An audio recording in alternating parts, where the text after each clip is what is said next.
Share मार्केटवर SEBI लक्ष देते, RBI लक्ष देतं, इंडियन गव्हर्नमेंट लक्ष देतं, फायनान्स मिनिस्ट्री सुद्धा शेअर मार्केटवर लक्ष देऊन त्याचे रूल्स रेग्युलेशन करण्याचा प्रयत्न करतं. बरेच ट्रेडर लोक आपल्याला विचारतात की सर जंगली रम्मी चालू आहे, ड्रीम 11 चालू आहे, चक्री गेम चालू आहेत, त्यांच्यावर सरकार बोलत नाही आणि ट्रेडरला का त्रास देते? ट्रेडरचं म्हणजे मार्जिन वाढवणं किंवा ट्रेड करू नये, शेअर मार्केट ट्रेडिंग करू नये असं सरकारला का वाटतं? त्याचं कारण असं आहे की ट्रेडिंग ही एक अतिशय स्किलफुल जॉब आहे आणि तो जॉब आपल्याकडील म्हणजे सरकारच्या ह्याच्यानुसार 92% 90% काहीतरी लोकांना ते जमत नाही आणि त्याच्यासाठी कॅपिटल खूप हेवी लागतं.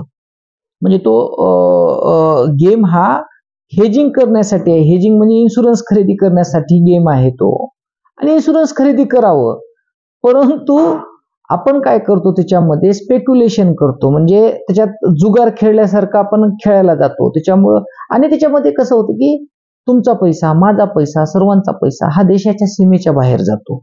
मागे जेन स्ट्रीट नावाची एक कंपनी होती, अमेरिकन कंपनी होती, तर तिनं 40,000 कोटी 50,000 कोटी, 1 कोटी नाही, 10 कोटी नाही, 100 कोटी नाही, 40,000 कोटी कमवून अमेरिकेत घेऊन गेले तिथले पैसे. आणि ते सर्व पैसे गोरगरिबाचे, सर्व पैसे मध्यमवर्गीयाचे, सर्व पैसे हे पालकांचे, मुलांनी पालकांना न कळू देता पैसे काढून आपल्या डीमॅट ट्रेडिंग करून ते गमावलेले आहेत. त्याच्यामुळं शेअर मार्केट वाईट नाही, परंतु त्याचा जो अँगल आहे, फ्युचर ऑप्शन डेरिव्हेटिव्ह म्हणतात त्याला, तर त्याच्यामध्ये हे लोक पडतात आणि हा पैसा सर्व देशाच्या सीमेवर.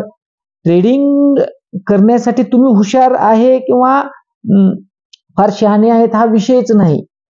ट्रेडिंग हा विषय पूर्णपणे तुमचं कॉम्पिटिशन टॉपच्या लोकांसोबत जगात, कुणी ऑस्ट्रेलियात बसला असेल, कुणी अमेरिकेत बसला असेल, कुणी सिंगापूरमध्ये बसला असेल, कुणी जपानमध्ये बसला असेल, ह्यांच्यासोबत कॉम्पिटिशन आहे. आणि त्यांनी 1 कोटी नाही, 2 कोटी नाही, 500,000 कोटी घेऊन बसलेले आहेत.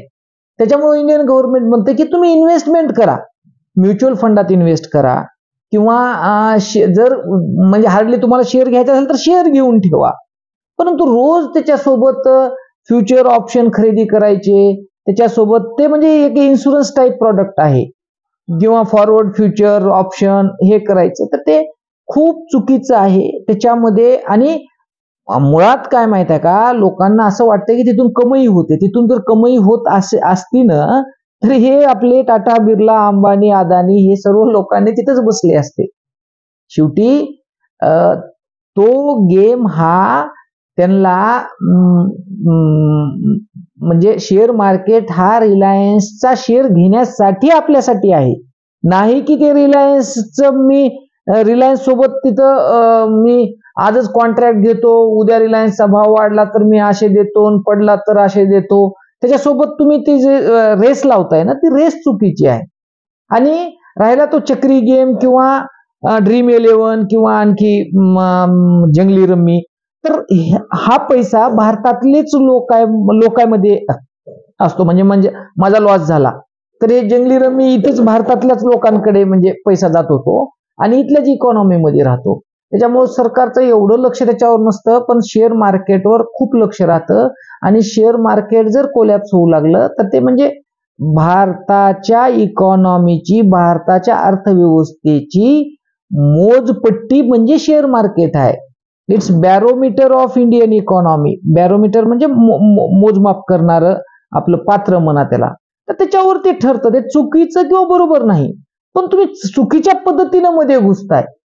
तुम्हाला जमत नसेल, ऍडवायझर घ्या. तुमच्याकडे म्युच्युअल फंडासारखे इंडियन गव्हर्नमेंटनं प्रॉडक्ट दिलेले आहेत, तुमच्याकडे SIP सारखे प्रॉडक्ट आहेत, तुमच्याकडे शेअर घ्यायचे असेल तर डीमॅट अकाउंट मधून शेअर घ्या, कोणाचा तरी सल्ला घेऊन, किंवा स्वतः त्याची बॅलन्स शीट वगैरे कंपनी कशी काम करते ते बघून घ्या. किंवा आणखी त्याच्या पुढे जाऊन जर आता नवीन एक प्रॉडक्ट आलेला आहे की SIF, स्ट्रॅटेजिक इन्व्हेस्टमेंट फंड, म्हणजे ट्रेडिंग पण करा, पण त्याला तो माणूस तो करेल. SIF म्हणतात त्याला, की म्हणजे तुम्हाला जमत नाही म्हणून तुमचा पैसा त्यांना द्या, ते पैसे तुमच्या अकाउंटवरच राहतील, तुमच्याच अकाउंटवरून तुमच्या on the behalf of you ते ट्रेड करतात आणि ते ट्रेड घेतात. तुमचं प्रॉफिट लॉस हे दोन्ही बाजूला रिस्क असते, परंतु त्यांना पण त्याचं म्हणजे कंपनीचं नाव पुढे वाढवायचं असतं किंवा तुम्हाला प्रॉफिट दिलं तर त्यांचे क्लायंट वाढतात, म्हणून ती पण कंपनी आणि हुशार लोक असतात, फंड मोठा असतो, त्यांच्याकडे मोठे मोठे सॉफ्टवेअर असतात, ते करून देऊ शकतात. SIF आणखी तुमच्याकडे जर आणखी वाटलं तर त्याच्यात PMS आहे, पोर्टफोलिओ मॅनेजमेंट सिस्टीम, हे मोठे मोठे लोक तुम्हाला मॅनेज करून देतात पैसा, किंवा त्याच्याही पुढे EIF म्हणून अल्टरनेटिव्ह इन्व्हेस्टमेंट फंड, हे खूप सारे प्रॉडक्ट आहेत आपल्यासाठी अवेलेबल.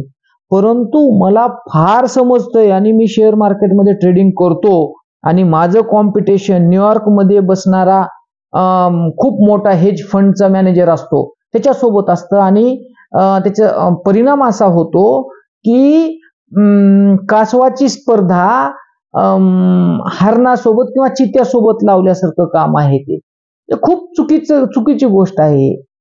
धन्यवाद.